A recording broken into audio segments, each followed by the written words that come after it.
మాజీ సీఎం కేసీఆర్ కు కాళేశ్వరం కమిషన్ నోటీసులు ఇచ్చింది. కాళేశ్వరం అవినీతి వ్యవహారంలో కేసీఆర్ కు జస్టిస్ పీసీ ఘోష్ కమిషన్ నోటీసులు పంపింది. జూన్ 5న కేసీఆర్ విచారణకు హాజరు కావాలని ఆదేశించింది. నిన్ననే కాళేశ్వరం కమిషన్ దర్యాప్తు గడువును తెలంగాణ ప్రభుత్వం పెంచింది.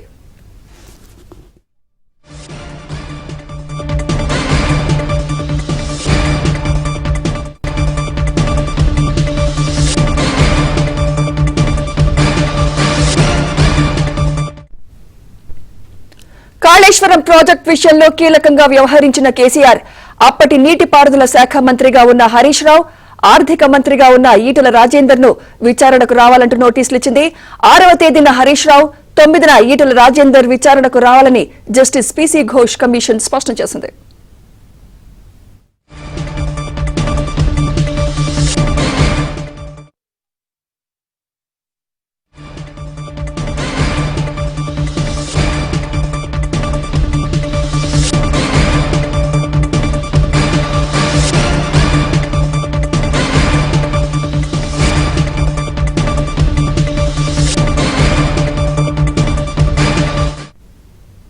కాళేశ్వరం కమిషన్ నోటీసులకు సంబంధించి లేటెస్ట్ అప్డేట్స్ మా ప్రతినిధి నరసింహరావు అందిస్తారు. నరసింహరావు. ఎస్ సుమిత్ర, అనేక తర్జనా భర్జనల అనంతరము పీసీ ఘోష్ కమిషన్ కీలక నిర్ణయాన్ని తీసుకుంది. సో కాళేశ్వరం కమిషన్ ఎదుట విచారణకు హాజరు కావాలని చెప్పి ఈరోజు పీసీ ఘోష్ కమిషన్ మాజీ ముఖ్యమంత్రి కేసీఆర్కి సమన్లు పంపించింది. సో ఆ సమన్ల ప్రకారం అయితే మనకు అందుతున్నటువంటి సమాచారం మేరకు జూన్ 5వ తేదీన కేసీఆర్ని విచారణకు హాజరు కావాల్సిందిగా నోటీసులు ఇచ్చింది.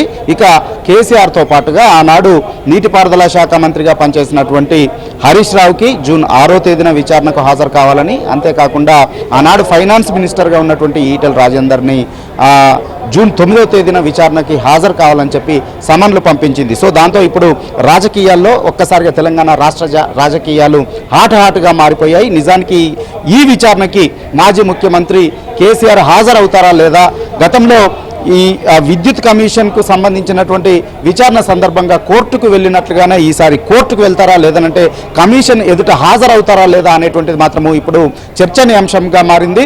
వారితో పాటుగా కేసీఆర్తో పాటుగా హరీష్ రావు ఈ కమిషన్కి హాజరవుతారా లేదా, కమిషన్ ఎదుట విచారణకు హాజరవుతారా లేదా, అదేవిధంగా ఈటెల రాజేందర్ హాజరవుతారా లేదా అనేటువంటిది. గతంలోనైతే ఈటెల రాజేందర్ ఒక ప్రకటన చేశారు, నిజంగా నోటీసులు ఇస్తే తను ఖచ్చితంగా హాజరవుతానని చెప్పినటువంటి నేపథ్యంలో ఇప్పుడు ఈ విచారణ అనేటువంటిది తుది దశలో ఒక కీలకంగా మారింది. ఇప్పుడు చర్చనీయాంశంగా మారింది, హాటుగా మారింది. రాష్ట్ర రాజకీయాల్లో ఇప్పుడు ఇది సంచలనంగా మారింది. వాస్తవానికి గత 2023 అసెంబ్లీ ఎన్నికల నెల రోజుల ముందు కాళేశ్వరము కుంగిపోయింది. కాళేశ్వరంలోని మేడిగడ్డలోని 7వ బ్లాక్లో ఉన్నటువంటి 2 బ్లాకులు, 2 స్పేర్స్ కంప్లీట్గా కుంగిపోయాయి. సో ఇది అప్పట్లో సంచలనంగా మారింది. వాస్తవానికి గత బీఆర్ఎస్ సర్కారు దాన్ని ఎంతో ఘనంగా ప్రచారం చేసుకుంది.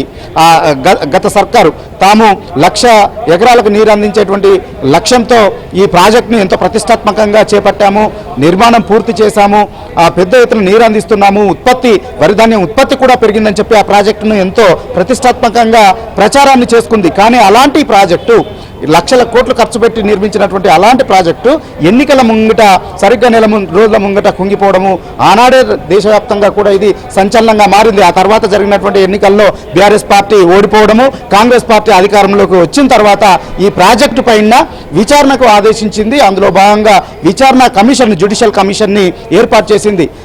సుప్రీంకోర్టు విశ్రాంత న్యాయమూర్తి పీసీ ఘోష్ నేతృత్వంలో విచారణ కమిషన్ని 2024 మార్చి 14న రేవంత్ రెడ్డి సర్కార్ నియమించింది. సో 100 రోజుల్లో నివేదిక ఇవ్వాలి. ఈ ప్రాజెక్టు నిర్మాణానికి సంబంధించి సమగ్రంగా విచారణ జరిపి సమగ్రమైనటువంటి నివేదిక ఇవ్వాలని చెప్పి ప్రభుత్వము విచారణ కమిషన్ని పీసీ ఘోష్ నేతృత్వంలో ఏర్పాటు చేసింది. 2024 మార్చి 14న 100 రోజుల్లో నివేదిక ఇవ్వాలని చెప్పి కూడా డెడ్ లైన్ పెట్టింది. కానీ దానికి ఈ విచారణకు సంబంధించి పెద్ద ఎత్తున క్షేత్రస్థాయిలో పనిచేసినటువంటి ఇంజనీర్ల నుంచి రాష్ట్ర స్థాయిలో పనిచేసినటువంటి ఇంజనీర్లు, అధికారుల వరకు విచారణ చేస్తున్నటువంటి క్రమంలో కొంత జాప్యం జరుగుతూ వస్తున్నటువంటి నేపథ్యంలో, కొంత సుదీర్ఘ విచారణ జరపాల్సి వచ్చినటువంటి నేపథ్యంలో కమిషన్ విచారణ గడువును ప్రభుత్వం పొడిగిస్తూ వచ్చింది. అందులో భాగంగా ఈ నెలాఖరు వరకు కూడా వాస్తవానికి కమిషన్ విచారణ గడువు ముగుస్తుంది. విచారణ కమిషన్ కూడా ఇప్పటి వరకు జరిపినటువంటి విచారణ ఆధారంగా వచ్చినటువంటి వివరాల ఆధారంగా దాదాపుగా 400 పేజీలతో ఒక నివేదికను కూడా సిద్ధం చేసింది. అయితే ఫైనల్గా ఇందులో ఈ విచారణ సందర్భంగా ఆ 3 బ్యారేజ్లు అన్నారం, సుందిల్లా, మేడిగడ్డ ఈ 3 బ్యారేజ్ల్లో పనిచేసినటువంటి క్షేత్రస్థాయిలో పనిచేసినటువంటి ఏఈ స్థాయి అధికారులు, ఏఈలు, డిఈలు, ఎస్ఈలు, సిఈలు, అదేవిధంగా రాష్ట్ర స్థాయి ఇరిగేషన్ ఈఎన్సీలు, రాష్ట్ర స్థాయి అధికారులు, అదేవిధంగా సిఎస్ స్థాయి అధికారులు, ఫైనాన్స్ సెక్రటరీలు వీళ్ళందరినీ కూడా ఈ సందర్భంగా విచారించింది కమిషను. వారితో పాటుగా ఈ ప్రాజెక్టులో పనిచేసినటువంటి ఎవరైతే ప్రాజెక్టు నిర్మాణం చేశారో ఆ గుత్తేదారులు, ప్రాజెక్టు నిర్మాణం చేసినటువంటి కంపెనీకి సంబంధించినటువంటి ప్రతినిధులను విచారణ చేసింది. ఈ ప్రాజెక్టు సంబంధించినటువంటి డిజైన్లు ఎవరైతే రూపొందించారో డిజైన్లకు సంబంధించినటువంటి కంపెనీల ప్రతినిధులను కూడా ఈ సందర్భంగా విచారణ చేసింది. విచారణ కూడా వివిధ దశల్లో కమిషన్ చేస్తూ వచ్చింది. ముందుగా వారిని నోటీసులు పంపించి, సమన్లు పంపించి మొదట విచారణ పిలిచింది. వాళ్ళు చెప్పినటువంటి అంశాలన్నింటినీ కూడా అఫిడవిట్ రూపంలో ఇవ్వాలని చెప్పి కోరింది. అఫిడవిట్లు ఇచ్చిన తర్వాత మళ్ళీ అఫిడవిట్లను ముందు పెట్టుకొని క్రాస్ ఎగ్జామినేషన్ చేసింది. ఆ తర్వాత బహిరంగ విచారణ చేసింది.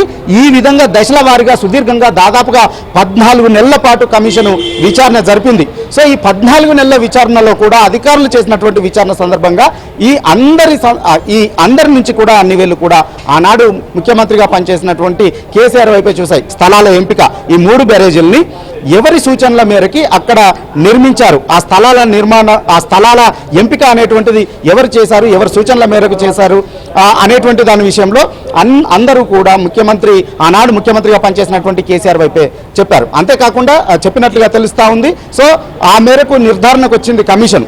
ఇక దాంతో పాటుగా ఈ కాళేశ్వరం కార్పొరేషన్ ఏర్పాటు కావచ్చు, దానికి సంబంధించినటువంటి నిధుల కేటాయింపులో కావచ్చు, కొన్ని నిబంధనల ఉల్లంఘన జరిగింది అనేటువంటిది కూడా కమిషను ప్రాథమికంగా నిర్ధారణకు వచ్చి ఆ మేరకు నిర్ణయించుకున్నట్లుగా తెలుస్తూ ఉంది. సో ఆ నిర్ధారణకు వచ్చినటువంటి నేపథ్యంలోనే ఆనాడు ప్రభుత్వంలో కీలకంగా పనిచేసినటువంటి ఆనాటి ముఖ్యమంత్రి, మాజీ ముఖ్యమంత్రి కేసీఆర్ను కూడా విచారించాలనేటువంటి ఆలోచనకి కమిషన్ వచ్చింది.